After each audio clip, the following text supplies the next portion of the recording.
Heyo! Today I'm going to tell you what the best caloric deficit is that you can choose to get sustained, healthy, and efficient weight loss. Okay, so if you don't know what a caloric deficit is, it is essentially how much less energy you need to take in through food on a daily basis in order to lose weight. Okay, so before I get into all that, my name is Ty Jensen. This is my channel. Please check out my other videos. Hit that subscribe button. They all have to do with health, human performance, longevity, anti-aging disease. My videos, I like to preface them with a bracket, and the bracket kind of tells you what style the video is going to be in. So if it's rapid fire, I just cram a ton of information into like 5 or 10 minutes. If it's a how-to video like this one, I tell you how to do something or how to choose something.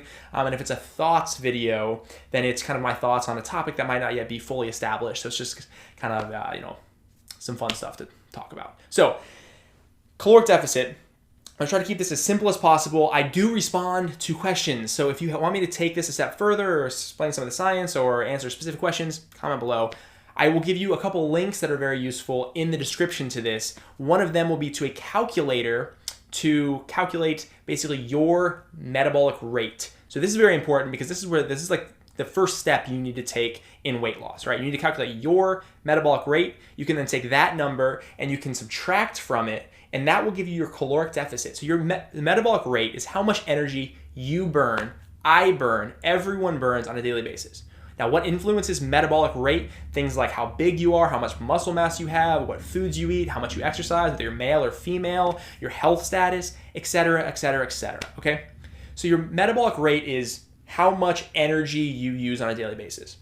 Now, how much you eat is how much energy you put into the system on a daily basis. So if you eat the same number of calories that you burn, they match and you don't gain or lose weight. If you eat more calories than you burn, then you gain weight. If you eat fewer calories than you burn, you lose weight. It's very simple, okay? So your metabolic rate's here. We're gonna have you eat somewhere in here, and this video is about choosing how much you should eat, right? So choosing the percentage of caloric deficit you should go after. And the reason why this is very important and kind of confusing for a lot of people is that if you choose a caloric deficit that's too small, you don't see any results. That's not good, right? You don't lose a whole lot of weight over time. If you choose a caloric deficit that's way too big, you run into probably worse problems, and that is your body starts crashing its metabolism, which you've probably heard over and over and over. Essentially what that means is that the body is designed to survive. And so if you give it so few calories that it kind of starts freaking out, it will, so if you are at here, your daily energy expenditure, and then you decide to say, oh, I'm not going to give a reasonable caloric deficit, I'm going to give it this, it starts freaking out and says, well, I'm kind of nervous that I'm like in starvation mode, I might die, I might never see food again. So it starts lowering your metabolic rate to try to survive, to try to prolong its energy stores, et cetera, et cetera. So it's about choosing the right caloric deficit so that you see results without crashing your metabolism. That's what this entire video is about. I'm gonna get to my recommendation in a second here. I wanna make it kind of clear that a lot of people don't understand that when this caloric deficit, you're still using this much energy that you're not intaking from food. It's just coming out of your fat stores, okay? So whether this is an efficient process or an inefficient process, so whether you feel good on your diet or whether you feel bad on your diet and have low energy and are craving things, really depends on the diet you choose and the lifestyle you live, etc. So I'll have a different video about that later on kind of how to choose a diet and lifestyle that leads to efficient, happy weight loss versus efficient, like really tough weight loss where it kind of sucks. So getting into this, in my opinion, and what you'll see when you go to these calculators in the description, what you'll see is that you plug in all this information, it kicks out your metabolic rate, a number of calories that you burn on a daily basis based on exercise, height, weight, male, female, et cetera, et cetera. And then it's gonna ask you, it's gonna say, what caloric deficit do you want to chase? 5%, 10%, 15%, 20%, some even go as high as. And you're gonna have to choose. And it's whether you want, kind of a really aggressive weight loss down to like 15% range, or if you want, kind of more, you wanna be a little more conservative and you're in that like 5% range. So I think, in my opinion, that 7.5%, something that is not on any of these calculators, is the best to choose. And the reason why I think that 7.5% is the best caloric deficit is because it allows for variability. So we need to understand that eating food is not like being in a laboratory and picking and choosing little bricks of calories or little bricks of proteins and fats and carbs. So if you want to eat 2,200 calories a day, you're not over there counting out, 2,200 calorie bricks and eating them and being at that perfect 2,200 calorie mark. It doesn't happen.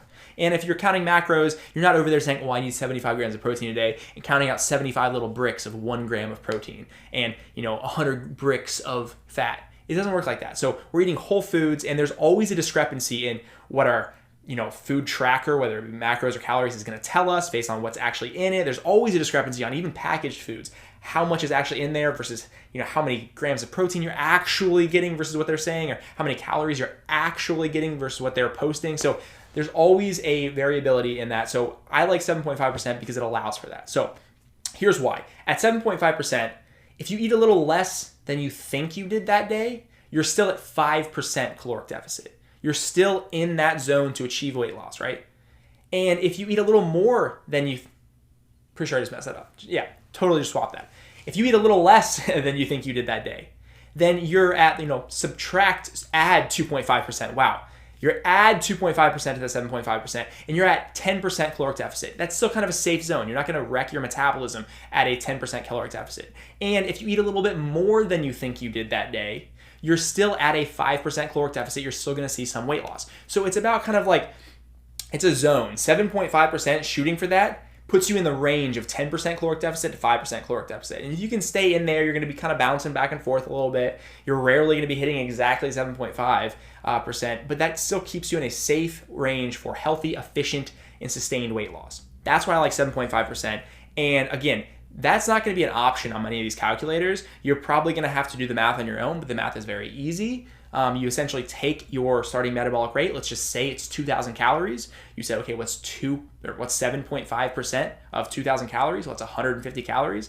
So that is your caloric deficit, 150. So you need to subtract out 150 calories from your 2,200. So you want to be eating about 2,050 calories a day. And then if you want to take it further and break it down into macros, you obviously need to determine what type of macro split you want to be doing, whether it's high fat, high carb, high protein, whatever. And then you basically just break those calories into the macronutrient constituents, 9 calories per gram of fat, 4 and 4 for protein and carbs. So it's pretty simple to do.